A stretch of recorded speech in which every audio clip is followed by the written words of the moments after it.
Tubuh manusia ini memang sangat istimewa. Mengapa? Karena tubuh manusia ini bisa menghasilkan panasnya sendiri dan tidak tergantung dengan lingkungan. Dan tubuh manusia harus mengatur suhu tubuhnya dengan ketat melalui proses termoregulasi atau yang disebut dengan kontrol suhu. Lalu mengapa harus diatur? Karena memang panas yang dihasilkan oleh tubuh ini harus seimbang dengan panas yang dikeluarkan. Kalau misalkan di tubuh kita terus memproduksi panas yang berlebih, itu kan berbahaya ya untuk tubuh kita. Makanya harus seimbang. Nah, ada yang bisa membuat suhu tubuh ini seimbang, dan itu yang biasa disebut dengan hipotalamus. Sebelum menuju kepada hipotalamus, berapa sih normalnya suhu manusia itu? Jadi, normal body temperature itu sekitar 30 derajat Celcius atau 98,6 derajat Fahrenheit. Tapi setiap orang itu berbeda-beda, ada yang mungkin suhu normanya lebih tinggi atau mungkin sedikit lebih rendah. Itu tergantung setiap orang, tapi normalnya biasanya segitu.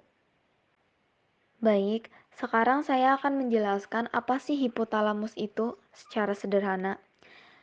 Jadi, hipotalamus itu bertindak sebagai penghubung sistem endokrin dan saraf. Nah, endokrin ini yang kita tahu adalah sistem kontrol, mengontrol kelenjar untuk menghasilkan hormon. Hormon ini mungkin secara sederhana sebagai pembawa pesan. Jadi, endokrin ini adalah sistem kontrol kelenjar yang menghasilkan si pembawa pesan dan sistem syaraf. Jadi, kalau misalkan kita urut satu-satu dari hipotalamus, dia akan memerintah sesuatu kepada organ tujuannya melalui endokrin. Jadi si hipotalamus ini itu merangsang endokrin untuk memproduksi hormon, yaitu si pembawa pesan melalui sinyal saraf. Nah, setelah pesannya sudah ada, nanti akan diedarkan ke seluruh tubuh melalui aliran darah. Jadi si hormon ini dia akan membawa pesan, lalu menerjemahkan dan kemudian mempengaruhi organ tersebut dan menjadi sebuah tindakan. Jadi hipotalamus itu merupakan saklar utama yang berfungsi sebagai termostat untuk mengatur suhu inti tubuh. Kalau misalkan kayak di mobil itu termostat, kalau mesinnya terlalu panas, dia punya saklar otomatis yang akan nyalakan kipas supaya bisa mendinginkan mesin tersebut. Nah, di tubuh kita pun seperti itu. Kalau misalkan tubuh kita panasnya meningkat melebihi suhu normal, dengan otomatis hipotalamus ini akan berusaha untuk mengeluarkan panasnya tersebut supaya kembali ke rentang suhu normal. Jadi, si hipotalamus ini sangat luar biasa ya, bisa mengatur suhu tubuh. Baik, sekarang kita akan masuk ke proses pengendalian suhu tubuh.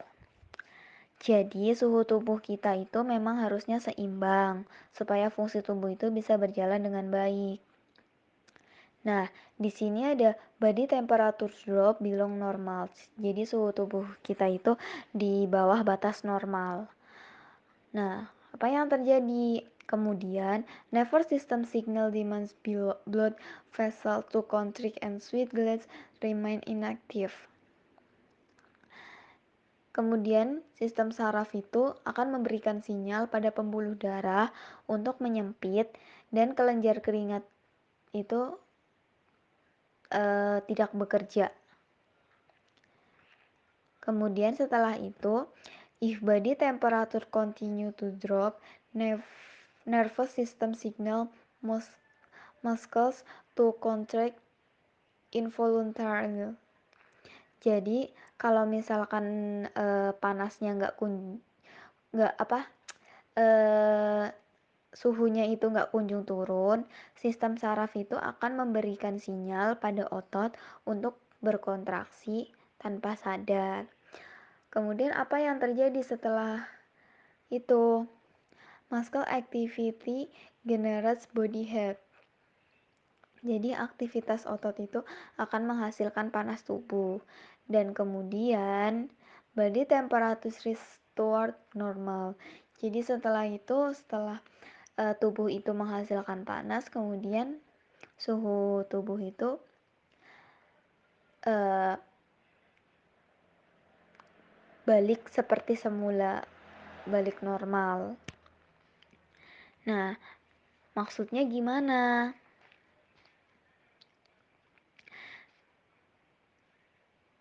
Jadi, kalau suhu tubuh menurun, apa yang terjadi jika suhu tubuh kita itu menurun? Temperatur reseptornya itu akan merangsang mekanisme produksi panas. Nah, karena suhu tubuhnya menurun, maka hipotalamus harus memproduksi panas. Nah, bagaimana memproduksi panasnya?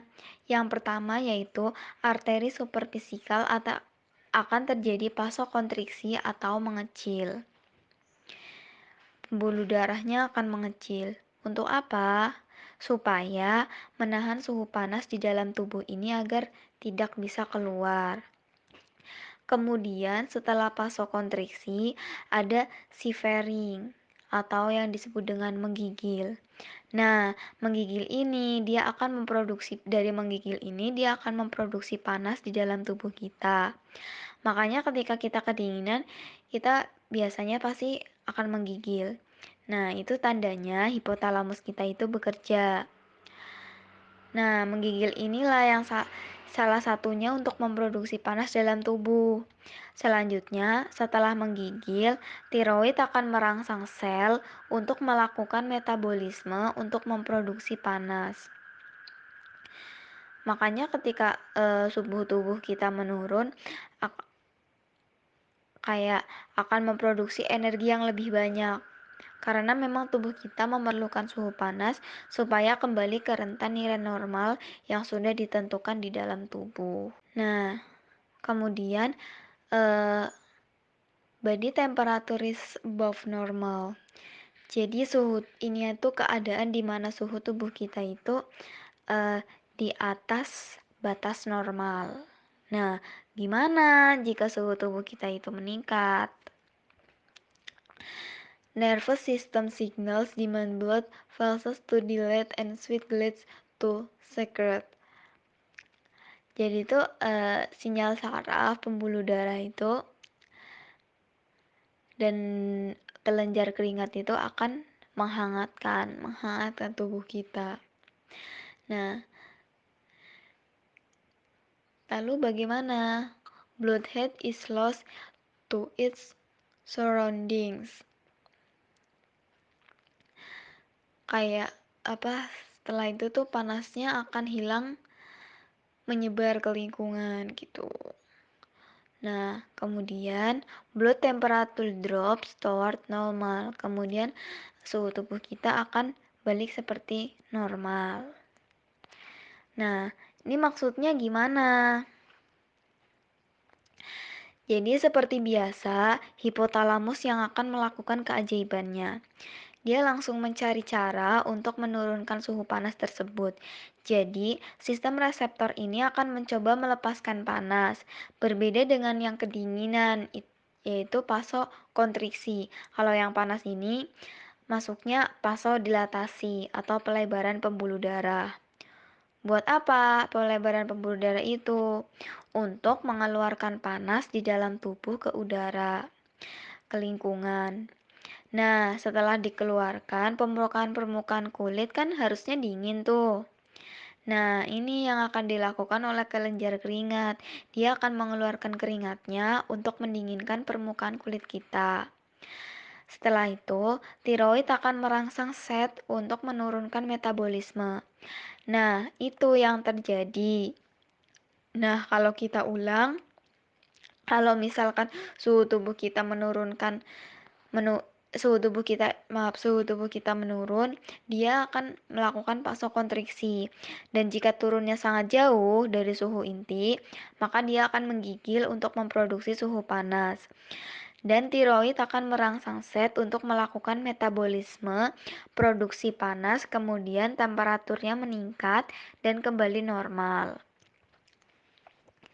Nah, kalau misalkan suhu tubuhnya meningkat, temperatur reseptor akan menggunakan mekanisme pelepasan panas dengan vasodilatasi, yaitu pelebaran pembuluh darah, supaya bisa mengeluarkan panas.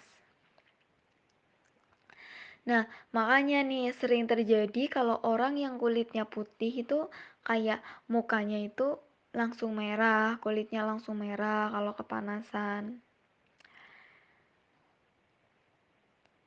Nah, kemudian setelah pelebaran pembuluh darah, kulitnya harus dingin dengan kelenjar keringat yang mengeluarkan keringat supaya permukaannya dingin. Dan tiroid akan merangsang sel untuk menurunkan metabolisme untuk menurunkan produksi panas.